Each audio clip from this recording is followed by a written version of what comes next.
నమస్తే, welcome to our channel. Revanth Reddy CM అయ్యాక మొదటిసారి ఆంధ్రప్రదేశ్ వెళ్లబోతున్నారు.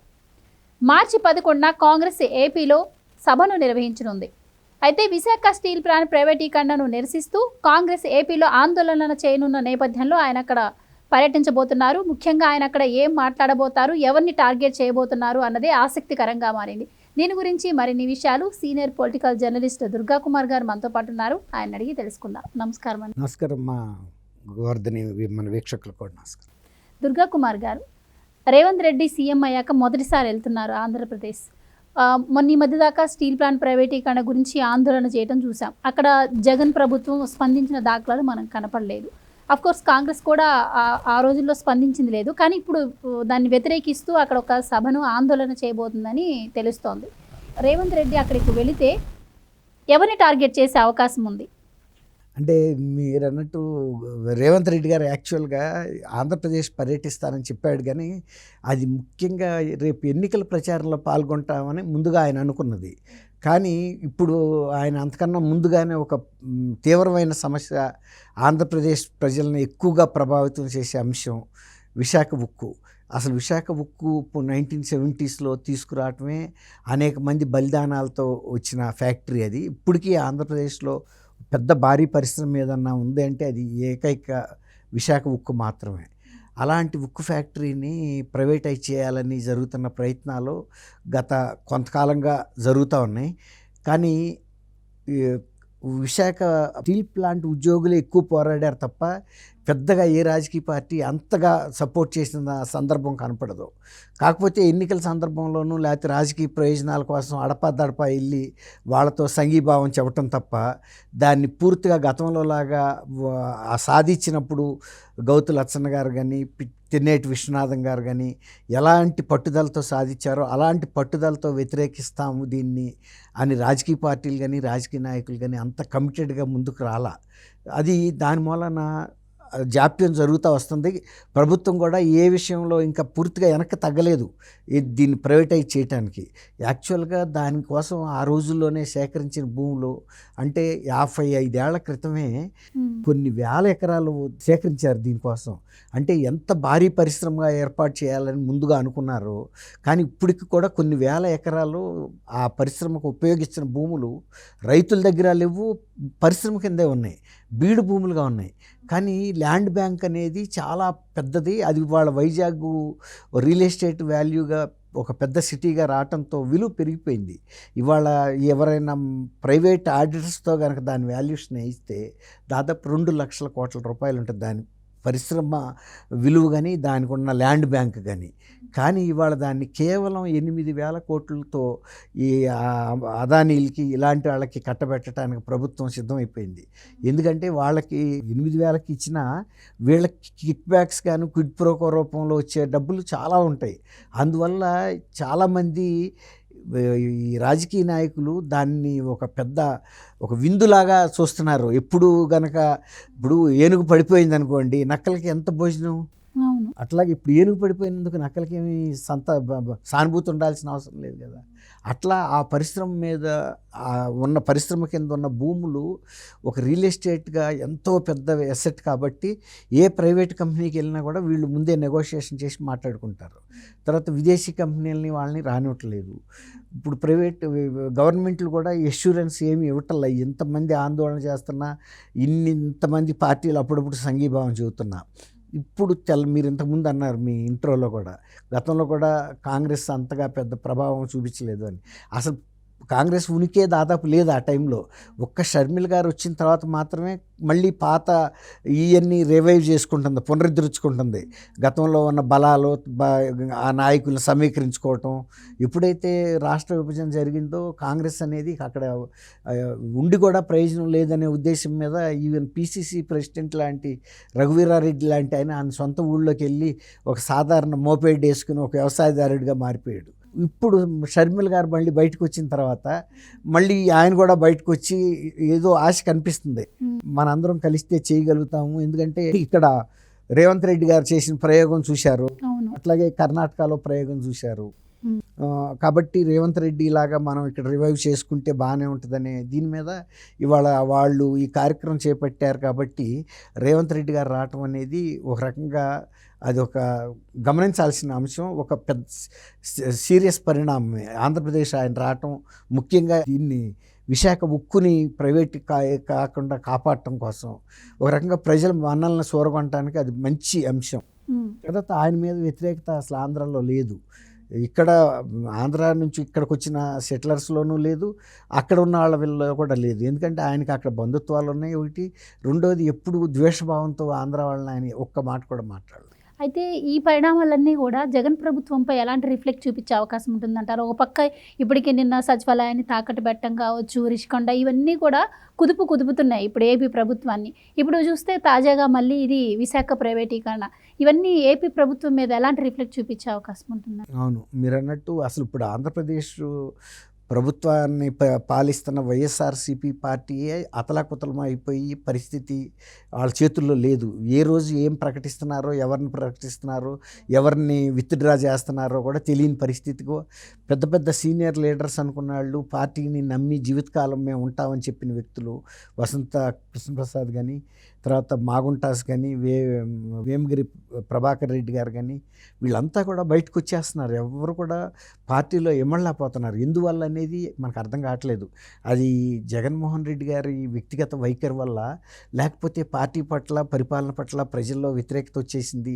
ఈ సమయంలో మనం వెళ్ళి ఎన్నికల్లో పాల్గొంటే మన మర్యాద పోద్ది, మనం ఆర్థికంగానూ దెబ్బతింటాము, రాజకీయంగానూ దెబ్బతింటాము అనే ఉద్దేశం మీద వాళ్ళు ఇతర పార్టీల వైపు చూస్తున్నారు. మరీ ముఖ్యంగా తెలుగుదేశం వైపు వస్తానికి ప్రయత్నిస్తున్నారు.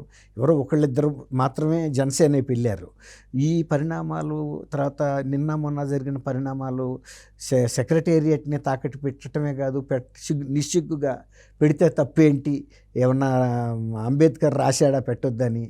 అది ప్రజల ఆత్మగౌరవం, అది ఎవరు వ్యక్తిగత ఆస్తి కాదు. ప్రజలు పన్నులు కట్టుకుని ఆ రోజుల్లో రాష్ట్ర విభజన జరిగినప్పుడు లోటు బడ్జెట్లో ఉండి కూడా ఆ స్థాయికి తగ్గట్టుగా ఆ రోజున హైకోర్టుని కట్టుకున్నారు, సచివాలయం కట్టుకున్నారు, శాసనసభ కట్టుకున్నారు, శాసన మండలి కట్టుకున్నారు.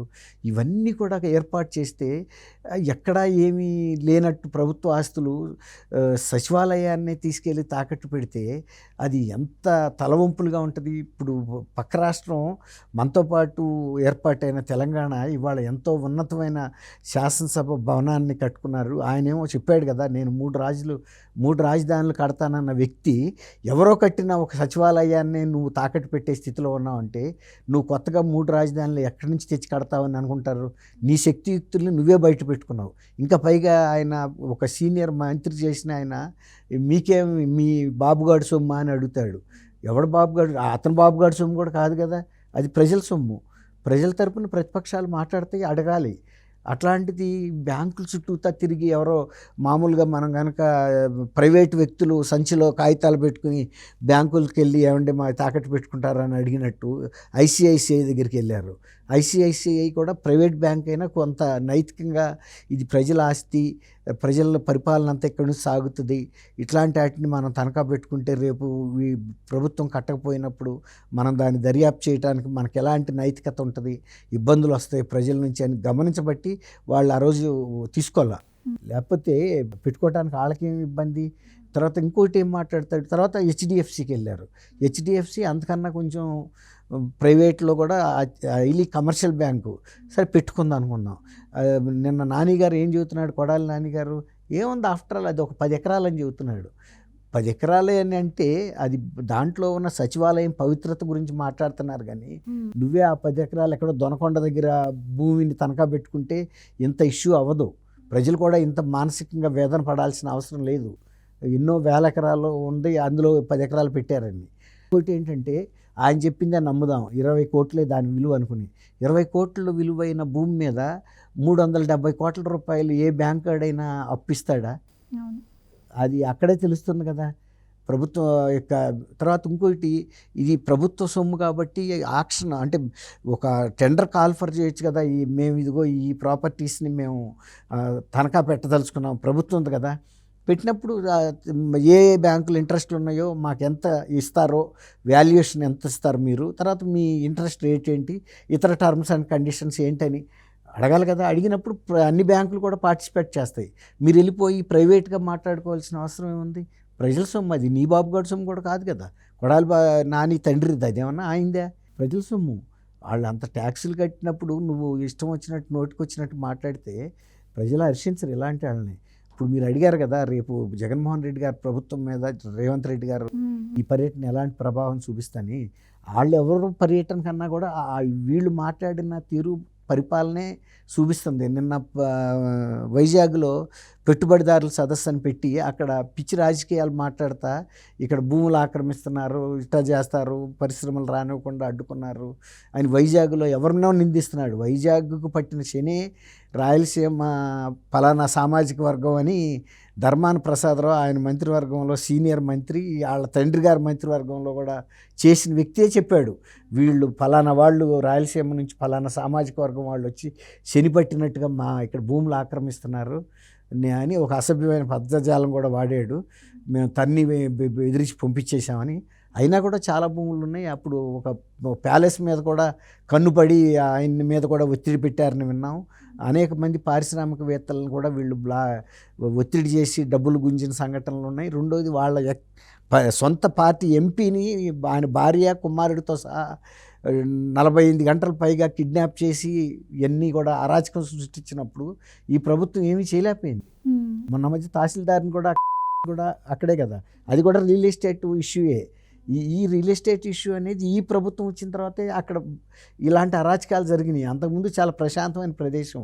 అందువల్లే వైజాగ్ ప్రజలు అసలు ఇష్టపడలా రాజధాని ఇక్కడికి వస్తే వీళ్ళతో పాటు చాలామంది కాకులు గద్దలు రాబందులు వస్తాయని. వాళ్ళు ఏదైతే భయపడ్డారో అదే జరిగింది. ఉత్తరాంధ్రకి తలమానికంగా ఉన్నటువంటి ఆ ఋషికొండని పగలగొట్టి దాంట్లో 500 కోట్ల వరకు ఖర్చు పెట్టారు. ఒక పక్కన డబ్బులు లేవనేమో సెక్రటేరియట్ని తాకట్టు పెడతారు. ఈ తీసుకెళ్ళి అక్కడ కట్టి దాన్ని ఏమైనా ఉపయోగమా? ఆయన తాత్కాలిక బస్ అంట. అసలు ముఖ్యమంత్రిగా నువ్వు ఇంకా ఎన్నాళ్ళు ఉండబోతున్నావు? నువ్వు ఎప్పుడు వెళ్ళి అక్కడ బస్ చేస్తావు? 500 కోట్ల రూపాయలు పెట్టి దాన్ని బూడిదలో పోసిన పన్నీరు తప్ప ఎందుకు పనికిరాదు. ఎట్లయినా ఇప్పుడు అట్లాంటి భవనాల్లో లక్షల రూపాయలు పెట్టి కమోడ్స్ లేకపోతే వాష్ బేసిన్లు ఇవన్నీ కడతారా? ఏమన్నా సద్దాం హుస్సేన్ ప్యాలెస్ ఇదేమన్నా? అలా కట్టారు. సద్దాం హుస్సేన్ పోకడలే ఇక్కడ కనపడుతున్నాయి. ఇది ప్రజల డబ్బు, మనం బాధ్యతగా ఖర్చు పెట్టుకోవాలనేది ఏం కనపడతలా. అంతకుముందు ఒక ఆయన చెప్పాడు కదా, షర్మిల్ గారు ఎందుకు ఈయన మీద వ్యతిరేకంగా మాట్లాడుతుందంటే ఆమె భర్త వెళ్ళి ఏదో చిన్న ఫేవర్ అడిగారంట. మా దగ్గర ఏదో ఒక ప్రోడక్ట్ ఉంది, మీరు గవర్నమెంట్ ద్వారా తీసుకోమంటే అమ్మమ్మో నేను గవర్నమెంట్ ప్రజల డబ్బుకి ధర్మకర్తని, నా సొంత చెల్లి అయినా సరే బావ అయినా సరే కాక మీరు వచ్చారు కాబట్టి ఒక కాఫీ తాగేయాలని తప్ప నేను ఇలాంటి ప్రభుత్వ సొమ్ముని నేను దుర్వినియోగం చేయనని చెప్పినాడు మనిషి. మరి వాళ్ళ ఒక పక్కనేమో సచివాలయమే పెట్టుకునే పరిస్థితుల్లో 1000 కోట్ల రూపాయలు పెట్టి 100 కోట్ల రూపాయలు పెట్టి సలహాదారులు ఎందుకు? వాళ్ళు ఇచ్చే సలహాలు ఏమైనా ఉన్నాయా? ఊరికే వాళ్ళని సాక్షిలో ఎంప్లాయీస్ని తీసుకెళ్ళి లేకపోతే నీ బంధువర్గాన్ని నీ సామాజిక వర్గాన్ని తీసుకెళ్ళి వాళ్ళకి కోట్లు దోషి పెట్టడానికి తప్ప ప్రభుత్వానికి చేసిన మేలు ఏముంది? వాళ్ళు ఇచ్చిన సలహాలు ఏమున్నాయి?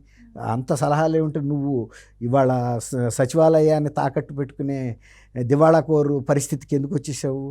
ఎవడైనా ఆఖరి అస్త్రం అది. ఏది ఎవడైనా సొంత ఇల్లు తాకట్టు పెట్టుకున్నా లేకపోతే మంగళసూత్రాలు తాకట్టు పెట్టుకున్న ఒక లేడీ అంటే పరిస్థితి అంత దిగజారిపోయిందని అలాంటి సంఘటన ఇది. మంగళసూత్రాలు తాకట్టు పెట్టుకోవటం ఎంత ఇబ్బందికరమైన పరిస్థితో ఇప్పుడు సచివాలయాన్ని తాకట్టు పెట్టుకోవటం కూడా ఒక రకంగా అదే పరిస్థితి. ఏ దిక్కు లేక ఈ దిక్కు అన్నట్టు. అట్లాంటి పరిస్థితుల్లో ఇక జగన్మోహన్ రెడ్డి గారిని రేవంత్ రెడ్డి వచ్చి పడగొట్టక్కర్లా, ఆయన షేక్ అయ్యి ఆయనే పడిపోతాడు ఆయన చేసిన పనులకి. రేవంత్ రెడ్డి గారు తమ పార్టీ తను పటిష్టపరుచుకునేందుకు వస్తాడు. వచ్చినప్పుడు ఒక్కోసారి ఒక హెవీ యంత్రాలు వచ్చినప్పుడు పక్కన ఉండే లైట్ వెయిట్స్ తూలి పడతా ఉంటాయి. ఇక అట్లాంటివి పడినప్పుడు మనం ఏం చెప్పలేము. కాబట్టి రేవంత్ రెడ్డి గారు ఎవరిని దృష్టిలో పెట్టుకు రాకపోయినా బలహీనంగా ఉన్న పరిస్థితుల్లో ఉన్న పార్టీలు కానీ నాయకులు కానీ వాళ్ళంతటా వాళ్ళే కూలిపోతారు. Right. Thank you thank you అమ్మ. గోడ్.